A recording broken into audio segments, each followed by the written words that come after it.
Hello, I am Sheila Wilkinson-Sanders, and welcome to another edition of our journey to financial freedom.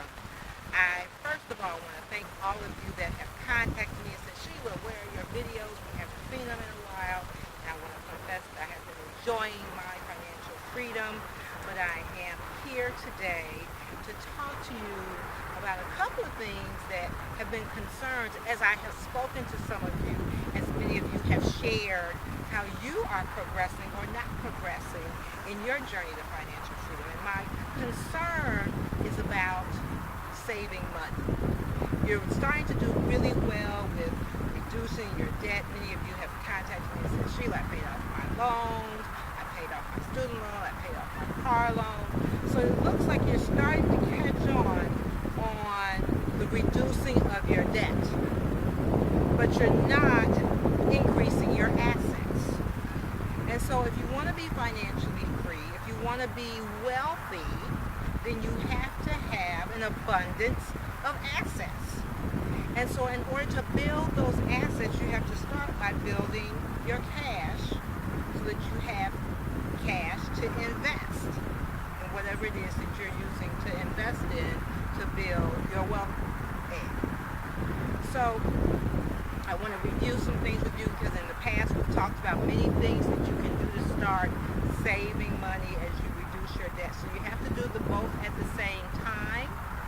And that's why we put together that budget where you did your 10, 10, 50, 30. And I encourage you to go back through our videos if you're not familiar with the 10, 10, 50, 30. But the 10% goes, first 10% goes to God, and the next 10% goes to yourself in savings. And I encourage you to have that done automatically before you get your money. So as you get your paycheck, have your employer take that out before you touch it and put that aside in a savings account. This money that I'm referring to is different than your 401k or your other pension money that you're saving. This is money to build your assets. And if you recall from the past, I encourage you to have at least 1 year's worth of gross income in investments to start.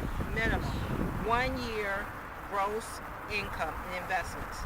And so if you start with 10% of your gross, then that means if you didn't invest it in anything, if you just kept it in cash, it would take you 10 years to get to 1 year of your salary. So obviously, one of the things that you want to do is as you start to build this cash, you want to have a financial planner, you want to have an investment manager that is building your portfolio in a shorter period of time. So you want to talk to them about a goal of how long it would take you to get to that point that you have at least 1 year of income invested. And remember, as you're investing that 1 year of income, you want to keep a certain portion, at least 3 months, in liquid funds, because there's always an emergency that's going to arise. The car's going to break down, the furnace is going to break down, something's going to happen, someone's going to get sick. And so you always want to have at least 3 months of your gross income. I always talk about gross, so that's before taxes and before you take it out for your 401k or for other things. You want to have 3 months of gross income put aside for liquidity.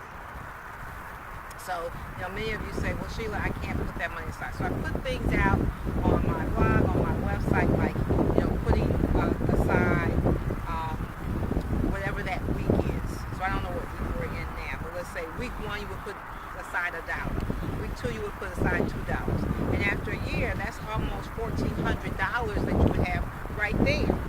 We have all these different things, and I have a video out there on it, but I'll just remind you of a couple of them. $5 bills are not really common. So every time you get a $5 bill, put it in an envelope. And every time you get to 100, put it in the bank. Spare change. I keep one of those that has the little meter on the top so I know how much is in it. And every time I get to $100, I take it to the bank and I put it in the bank. I try to, every time I get cash, put that cash aside as opposed to spending it. I rarely spend cash, but I try to put that cash aside aside so that I have a buildup of cash. And every time I get to $100 or $200, and I put that aside, and then once I get to 1,000, then I invest it. So I need you to start coming up with your methodology of how you're going to start saving money systematically. If you're not disciplined enough to do it for yourself, then have a system in place that will do it for you. I have some other things that I've talked about before, and I had to give myself a reminder, so I have my little list here.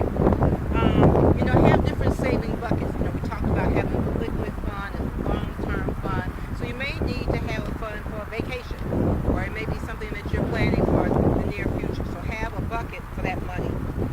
And as you start to grow that money, as you start to see it, it encourages you to even save even more. Sort of like, I talk about always, because it's always my challenge about losing weight. And so as you see progress, it gives you encouragement to do that more. Going green. So, I don't use paper much at all, and you would be surprised how much you save by not using paper and going green with everything that you do. Renegotiating your contracts with your different vendors, your cable company, your phone company, your cell phone company, and taking that money that you save and put it into savings. We talked about, changing your withholding allowance. And many of you did that, but you didn't take that money you saved and put it into savings. What you did was you took that money and you spent it. So I need you to, again, talk to your payroll department, talk to your HR department about increasing your withholding allowance so that you take home more money, and that increase in money, put it in the bank. Incorporate the entire family into it. This is what I have found with many of you said, what, Sheila, I was able to do it, but my husband didn't, and so I found that we're not saving more money. So you got to get everyone on board with you. Your spouse, your children, even your parents, and those other family members that have influence on decision making and on finances in the household. One of the big things, and I have shared this with you on more than one occasion, is determining the difference between your needs and your wants. And I know whenever I start talking about needs and wants, people always say, oh, no. I have to get my nails done every week. I have to have those red bottom shoes. I have to have that Gucci purse. But is it what you want, or is it what you need? And once you determine what it is that you need versus what you want, and once you make that priority to not spend money on your wants and only on your needs, and once you do that, take those savings and put them in the bank and start investing that money, you will start to see your investments grow very, very quickly. I say this all the time. Talking a little bit about debt reduction here, but please don't do the payday loans. Please don't do the payday loans. The interest rates alone will put you into bankruptcy. And so if you just have money set aside in an emergency fund, then you don't have those situations where you have to go to those payday loans, okay? Max out your 401ks, max out your 401ks, max out your 401ks. And what I mean by that is at least match whatever it is your employer is matching for you, because that's free money. And that's an easy way to start building that portfolio. Look into doing IRAs and Roth IRAs. By doing those Roth IRAs strategically, it will build your portfolio over time so that when you get to the point that you retire, you're not paying taxes then. And so that means that you will need to save less money now, because it'll be after-tax dollars for the future. We talked about renegotiating your utilities. I will tell you that one of the things that I have been spending a lot of time on in these last couple of months is decluttering my home and decluttering my life. It will bog you down, it will stop you, and it will clutter your brain. When we talk about that balance, and when you're